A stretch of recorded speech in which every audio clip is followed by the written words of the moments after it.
biso ba moto ba potse ba kono sala makelemba na mona sima na biso bongo na biso tozoni et puis pouvoir autodidacte nano na tozimisala ta mais biso pe tozosunga yo po makambo esimba message ya soutien pour la élection et c'est ça les mina on va le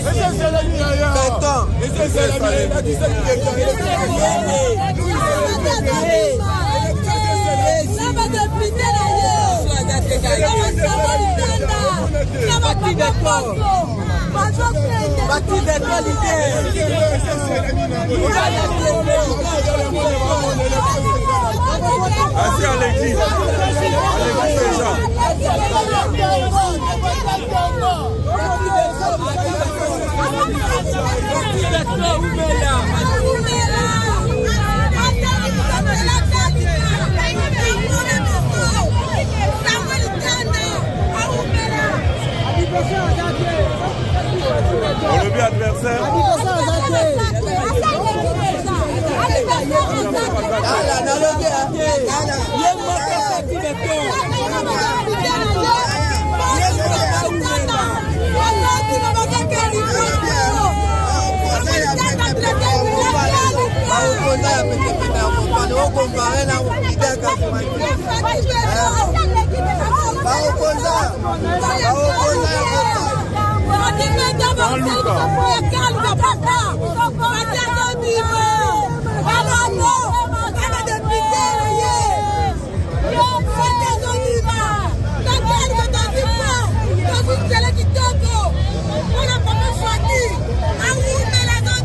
J'invite simplement nos compatriotes à continuer le combat.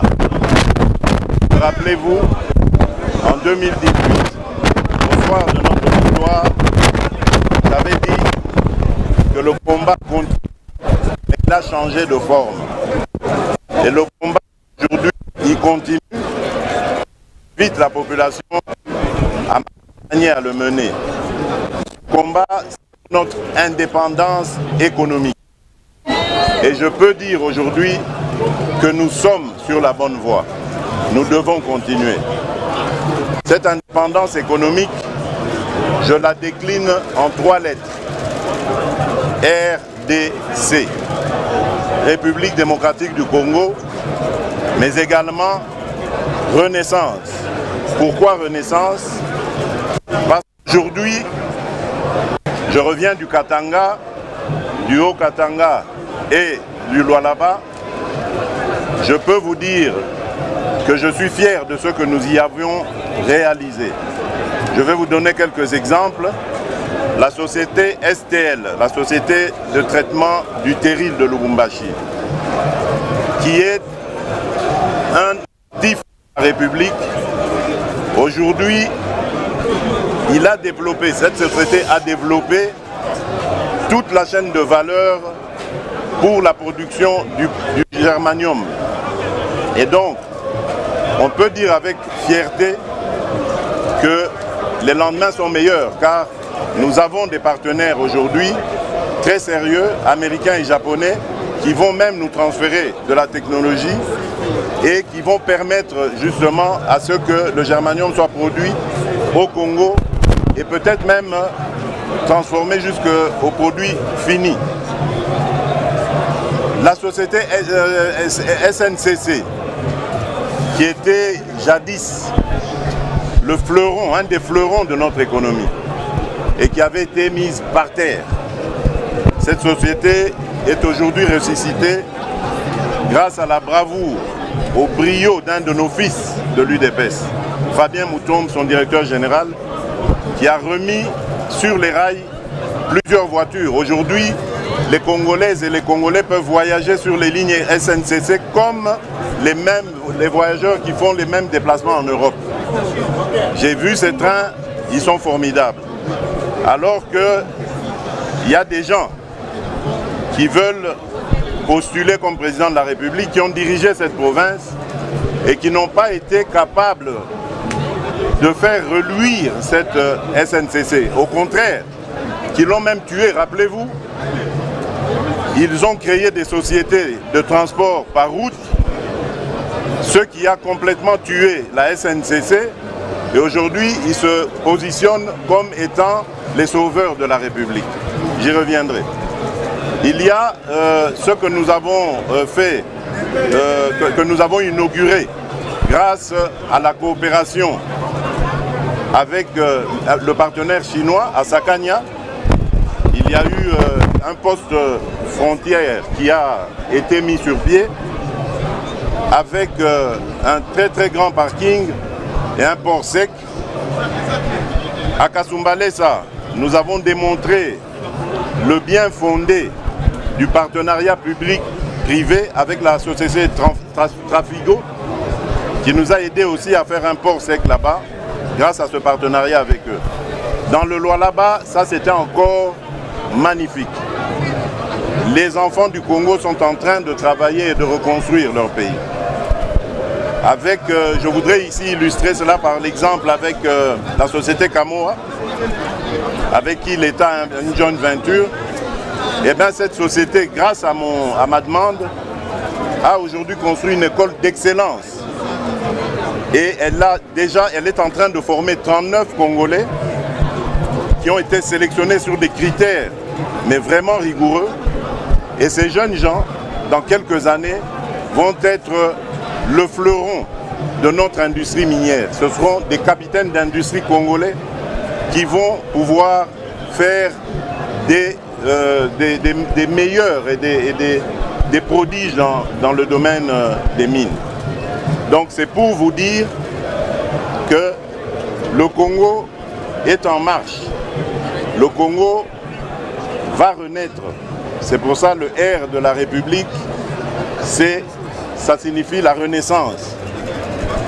Nous avons restauré les universités et même nous en avons construit de nouvelles. Chose qui n'a jamais été faite depuis notre indépendance.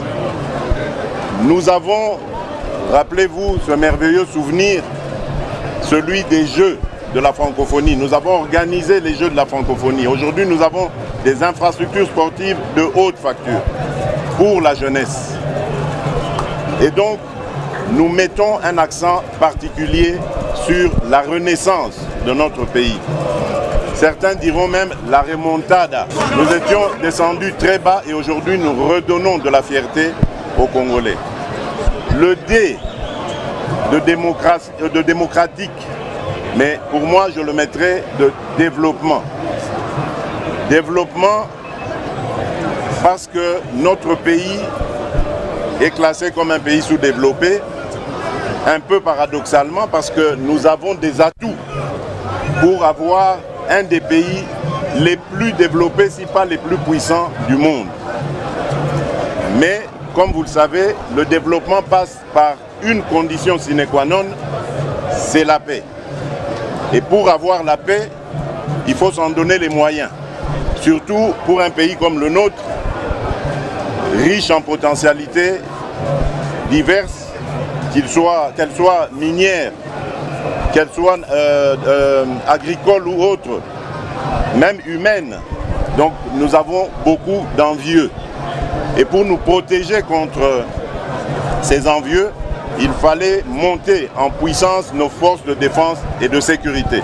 C'est ce qui est en train d'être fait aujourd'hui. Nous sommes fiers de dire haut et fort que la République aujourd'hui est défendue. Nous avons encore en formation à peu près 40 000 jeunes qui avaient répondu à mon appel, souvenez-vous, à défendre la patrie, qui sont presque en fin de formation. Et ceux-là reviendront aussi pour renforcer les capacités de notre armée. Mais évidemment, le développement se fait par les individus. Et moi, j'ai placé mon espoir, mon action sur l'homme congolais, comme vous le savez. L'homme avec grand H, c'est-à-dire les hommes et les femmes du Congo, avec un accent particulier d'ailleurs sur les femmes et les jeunes. Voilà pourquoi nous avons rendu l'accès à l'éducation gratuite au niveau fondamental pour tout le monde.